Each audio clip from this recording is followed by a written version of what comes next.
Hallelujah. People of God पिता के लोगों परमेश्वर पिता का धन्यवाद करते हैं कि परमेश्वर ने हमें बचाया। हर एक बातों में प्रभु ने हमारी अगुवाई किया, हर एक बातों में परमेश्वर ने हमारा साथ दिया। ये हवा का वचन कहता है कि व्यवस्था की पुस्तक तेरे चित्त से कभी ना उतरने पाए, और इसी में रात दिन ध्यान रखना, चौकसी करना, और ऐसा करेगा तो तेरे लिए सारे मार्ग परमेश्वर क्या करेगा, निकालेगा।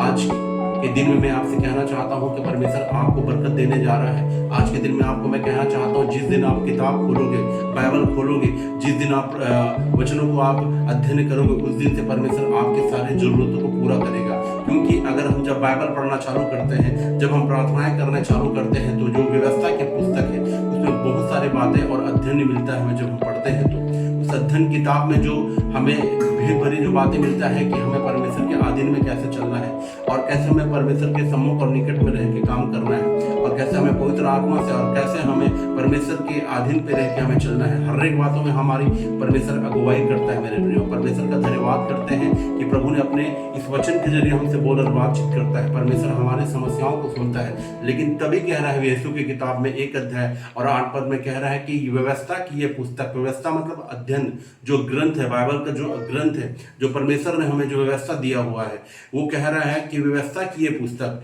हमारे लिए एक नियम का एक किताब है, जो उसके द्वारा हमें क्या करना है, अपने जीवन को निर्वाह करना है। जब हम बाइबल के आधार पर हम जब चलते हैं तो परमेश्वर हमारी जरूरतों को पूरा करता है।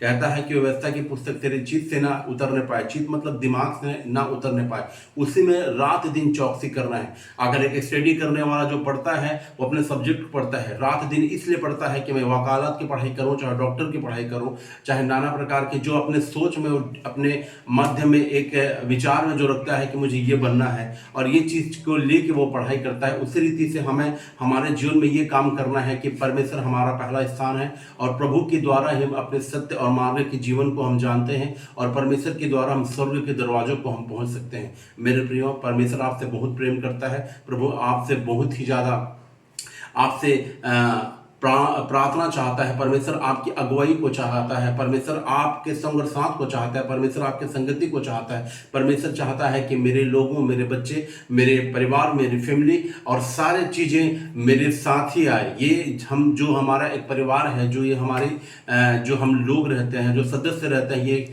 खुदा की देन है। परमेश्वर कहता है कि आपस में एक दूसरे से प्रेम करो, क्योंकि हमें प्रेम करना है। और जिस दिन हम व्यवस्था के अनुसार से हम चलते हैं, हमारी जरूरतों को भी परमेश्वर पूरा करता है। प्रभु इस वचन के जरिए आपको बहुतायत से आशीषित करे। परमेश्वर आपके हर एक बंधन को टूटे, कर्जे का श्राप आपका टूटने जा रहा है, आपके बंधने टूटने जा रहा है, और इस वचन के जो द्वारा परमेश्वर आपकी हर एक कठिनाई और आपकी हर एक समस्याओं को आजाद कर रहा है। परमेश्वर इस वचन के जरिए हम सबको और मुझे, हम सबों को परमेश्वर आशीषित करे। प्रभु का धन्यवाद हो।